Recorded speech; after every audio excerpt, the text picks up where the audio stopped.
Initial impressions of the linebacker so far? Initial impressions, they are just a high character group, very talented, athletic, tough, a lot of room for, I think we got a lot of room for just, I'll say development, but what I mean by that is just learning the defense.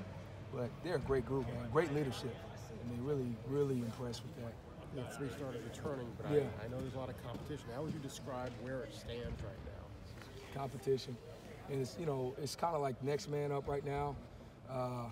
So, we have so many guys, so you kind of got to roll them and try to put people in spots. But they've been competing, and I've been pleased with that part of it.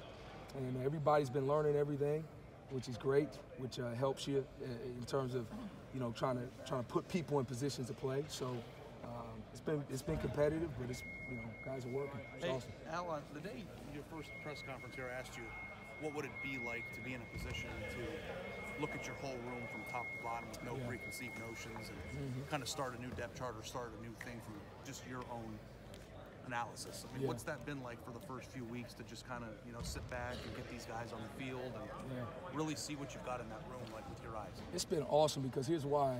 Every kid knows that, so you get everybody's best. Like, nobody's comfortable, nobody's complacent, everybody's growth-minded, everybody's eager. And so as a coach, I'm not coaching effort. And I'm not saying a place like this you ever would, but it's human nature, right? So it's been awesome because everybody's kind of bought into that and actually helping each other, man. Oddly enough, I say oddly enough, but guys are very supportive of each other. But when they're out there, they want it. So it's been fun in that way. Is that hard? As a coach? Just meaning like, usually you have precedent, you've got people who started, you've got returning starters, you've got captains. Is it hard to start from top to bottom from the beginning? Well, I mean, look, Malik Harrison, for example, he's a 4th-year guy, he's a senior. I mean, clearly he's not on the same level as a freshman, right? I mean, so when I say that nobody's comfortable, I mean, Malik Harrison has earned enough equity in his body of work. He's an excellent talent. So I don't mean that. I mean more so in the middle. But you take a guy like Dallas Gant, who's a young player, and he's getting opportunities, emerging. Taraji Mitchell, like those guys, to me, are the ones I'm talking about. Okay. Yeah, so some guys do have equity. You got to. I mean, you know what I mean? Like a guy like that, I mean, you gotta. I mean, and he's shown that. He's worked his tail off. He's been a. I mean, he's been a leader. So I don't want to be. I don't want to say that. Yeah, I got you. You know what I mean? Yeah. But like a guy like Tough Borland. Yeah, Tough. Yeah, those guys, man. I tell you, Pete Warner, Justin Hilliard, Baron Browning. Those guys have been here, man. I mean, they got equity. So I mean, you respect that, and that stuff matters. Hey, Al. But are you in a position where you would make a change if you felt it wasn't the right move? I wouldn't say. I mean, this is the 4th practice, I think it is. So, I mean, he's still got a lot left, So, I don't feel like I'm ready to answer that yet, but everybody's been working their tail off, so for sure. You mentioned Dallas Gant. What has he done to emerge? Man, that guy, he's done all the little things. He talks special teams. In our culture, this is something that's been here from Coach Meyer, and I've been fortunate to be around coaches that have worked under Coach Meyer, but special teams is huge, right? And so a lot of times it's a rite of passage for a young player. And so Dallas Gant, man, he is, he's taken that and ran with it. He's done a great job, and his role as a linebacker, man, you watch the tape, he shows up, and he's competing, and he's every day getting better. So really excited about him. He's done a great job. This unit took a decent amount of criticism last year. When you watched the tape, did you feel like that was justified, or how do you feel like you guys look so far? Do you feel like this will be a strength of the team? Yeah, I mean, last year criticism, we lost 1 game. So everybody's got stuff to improve on, so I don't really give that much thought, to be honest. It was the position. Yeah, I'm sorry. I know you weren't here last year, but Yeah. from working with your guys, how much of a sense are you getting that what you're asking them to do is something new? That's a good question. That's a really good question. Honestly, they just kind of have bought in and have gone to work. I mean, everything's new because you got a new scheme, right? So I think that's tied into it. But there's no resistance. There's no. I mean, if they make a mistake, you very rarely are they making it twice. So I think they've taken to it. So I don't know if that answers your question, but I try to focus on the stuff that matters. It's kind of what they're doing now, fixing what they're doing, or, you know, encouraging them, that type of deal. So, I think they've been doing well with that adjustment. Now, you said earlier you're not coaching effort because everybody's busting their rear end. They are, man. You're not having to. It's the big time, right? They know. They know. Everybody here, I mean, every kid here, man, with Coach Marotti, yep. I mean, it's a culture. So everybody wakes up. I mean, you should see these guys at 5 a.m., man. They take the field running. It's a great culture. And, yeah, so, I mean, human nature comes in every once in a while, but that's normal. But, yeah. What's the adjustment to Ryan Day? Adjustment? Yeah. Man, you know what? I don't know if there is. I mean, I think he's obviously done a really good job of just communicating. So I don't know if there's an adjustment, and that's hard for me because I'm just getting here. Yeah. So seems like everything is rolling. To my understanding, rolling like it has been. You know. Al, I know you guys have been experimenting with a hybrid linebacker safety kind of position. What is your guys' goal for that position? Just the playmaker, put them in position to make plays. You know, see what they can do well. Kind of grow their skill set. So me and Coach Matty, we every day is kind of like, and Jeff, Coach Affley, trying to figure out, what a guy does well, and then try to put him in a position to do it. He asked me if I was going to fight with you. What? What? Why?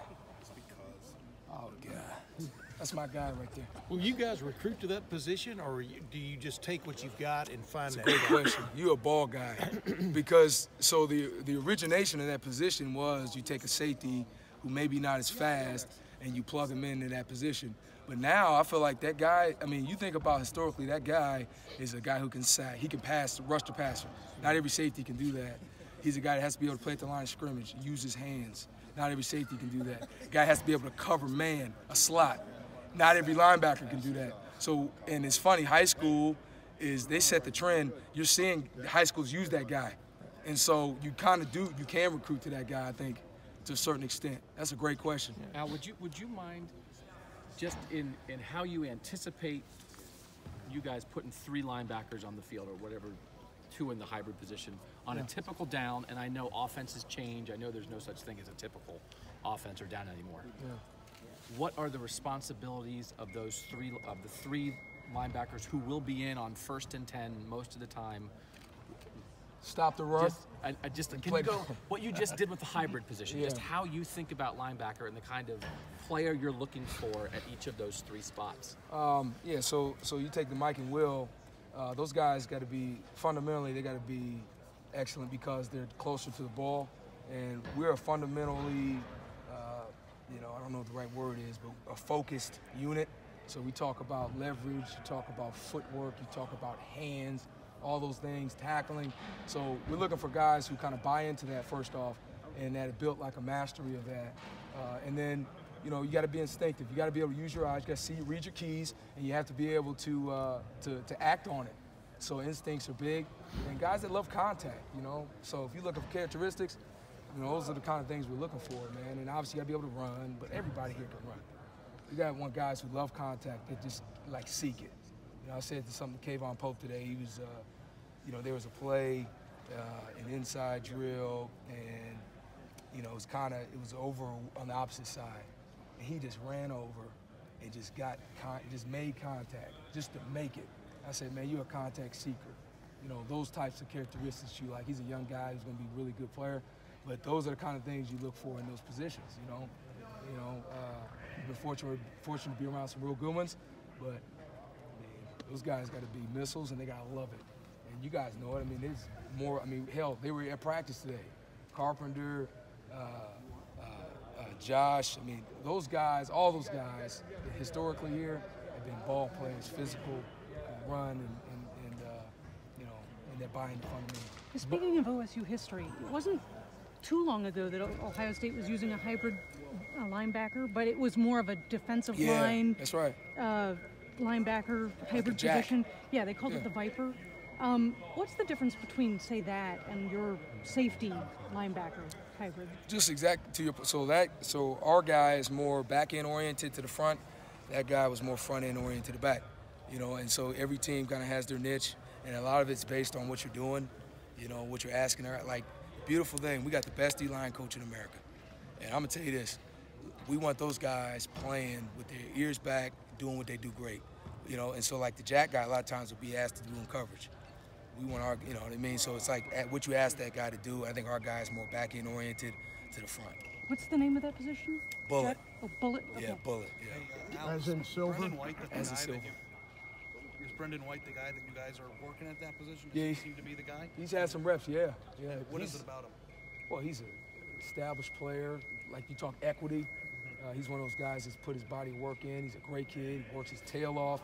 He's in all the time trying to get extra tidbits, and he's actually doing a little both, you know, safety and bullet. You know, so he's taking some reps in that spot as well. Who else is at the bullet? Who else are you looking at there? Went is a guy that's got some reps at that spot, and really that thing it's gonna grow, you know, because as we go through the spring, you know, there's so much like we got to see so much more and from everybody just so you can make the best determination.